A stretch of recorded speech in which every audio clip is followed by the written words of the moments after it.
Hi lovely viewers and welcome back to the channel. जैसा कि आप जानते होंगे, आलिया भट्ट और रणबीर कपूर की शादी 14 अप्रैल को हो चुकी है।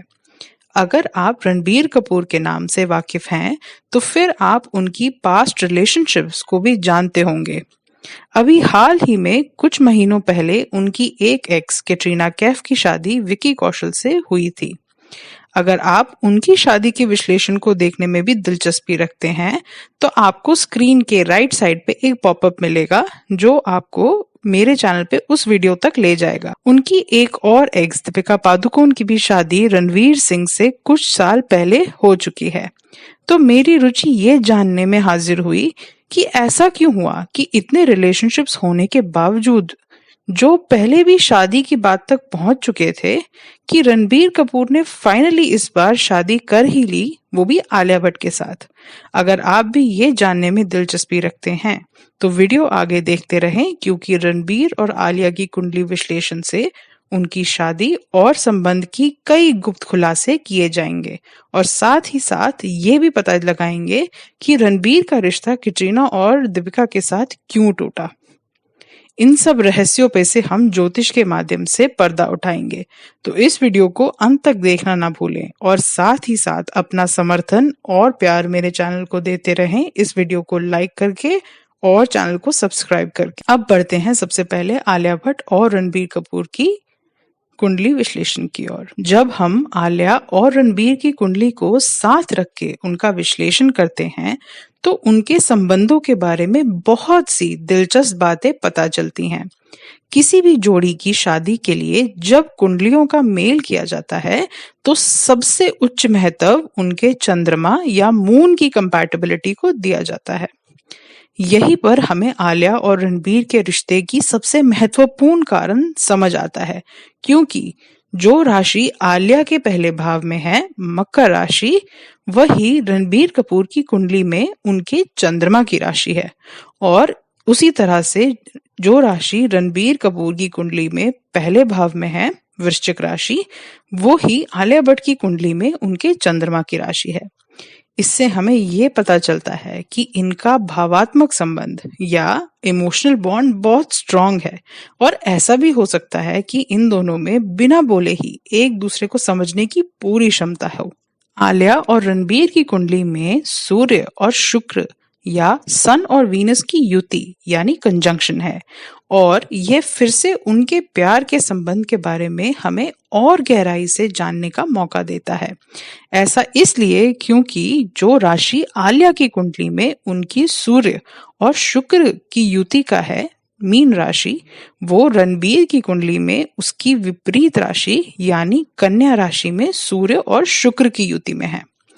इससे हमें ये पता चलता है कि इन दोनों में तत्काल आकर्षण या इंस्टेंट अट्रैक्शन था, क्योंकि विपरीत राशियों में होने की वजह से इनके आपस में हमेशा केमिस्ट्री और अट्रैक्शन भरपूर रहा है, जिसकी वजह से इनका रिश्ता बरकरार है। शुक्र का उमंग या एक्सॉल्टेशन और दुर्लभीकरण या डिबिलिटेशन भी इन्हीं दोनों राशियों में होता है। शुक्र मीन राशि में उच्च के माने जाते हैं और कन्या राशि में नीच के माने जाते हैं।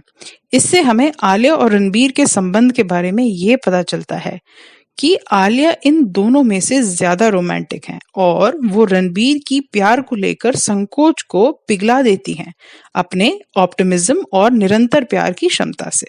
एक और रोमांचक विवरण आलिया और रणबीर के संबंध और उनकी शादी के बारे में उनकी कुंडली से साफ व्यतीत होता है, और वो ये है कि ये दोनों ही एक दूसरे के लिए परफेक्ट हैं। ऐसा इसलिए क्योंकि एक लड़की की कुंडली में बृहस्पति या जुपिटर उनके होने वाले पति का कारक होती है और आलिया की कुंडली में बृहस्पति कन्या राशि में है।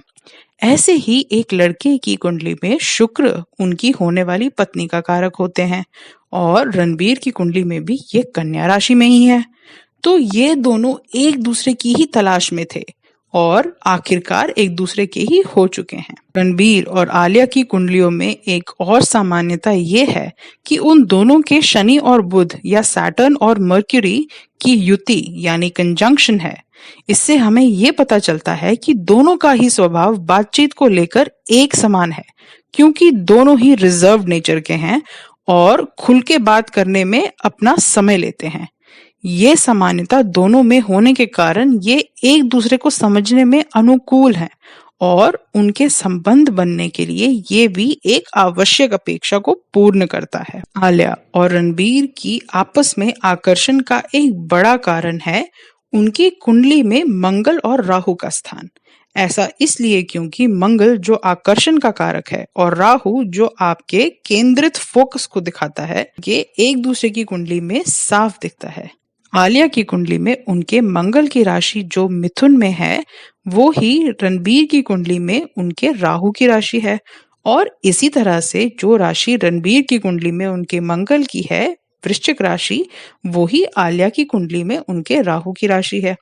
इससे हमें ये पता चलता है कि इन दोनों में प्राकृतिक आकर्षण एक दूसरे की ओर मजबूत है, तो जो इस संबंध को और रोमांचक बनाता है। अब जब बात आती है ये देखने के लिए कि आलिया और रणबीर ने 14 अप्रैल को ही शादी क्यों करी, तो ये हमें पता चलता है उनकी कुंडली की ग्रह दशा देखकर।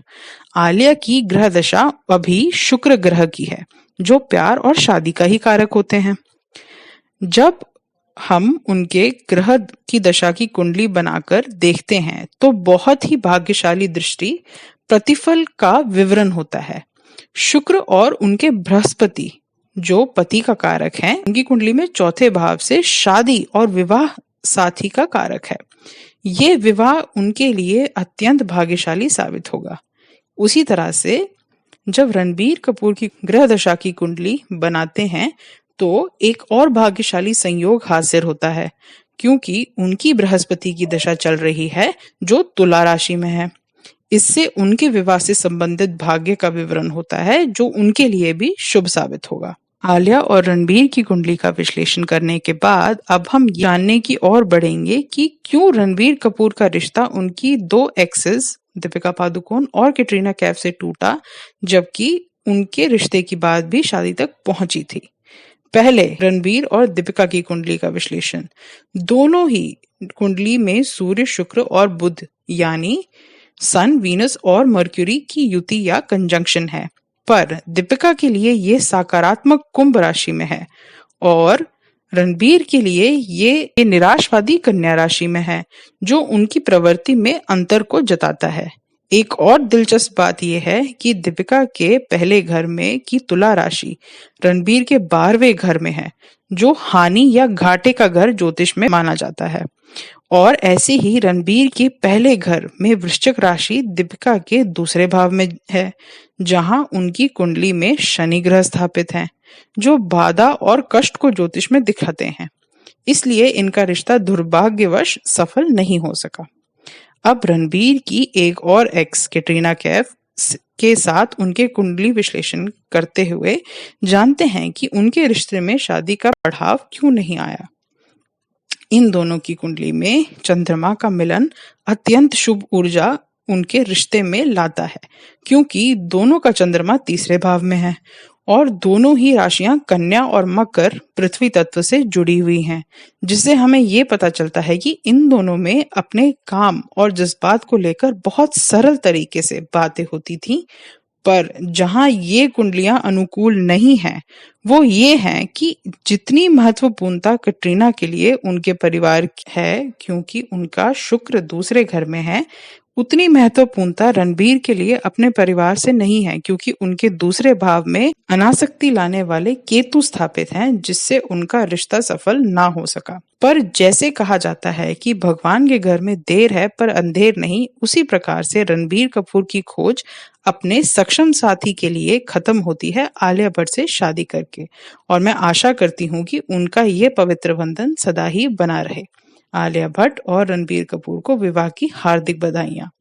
अगर आपको ये वीडियो अच्छा लगा हो और आपने इससे कुछ भी सीखा हो तो कृपया इस वीडियो को लाइक करें और मेरे चैनल को सब्सक्राइब करना ना भूलें, ताकि मैं आप तक ऐसी ही ज्योतिष की और भी दिलचस्प और मजेदार वीडियो ला सकूं। धन्यवाद।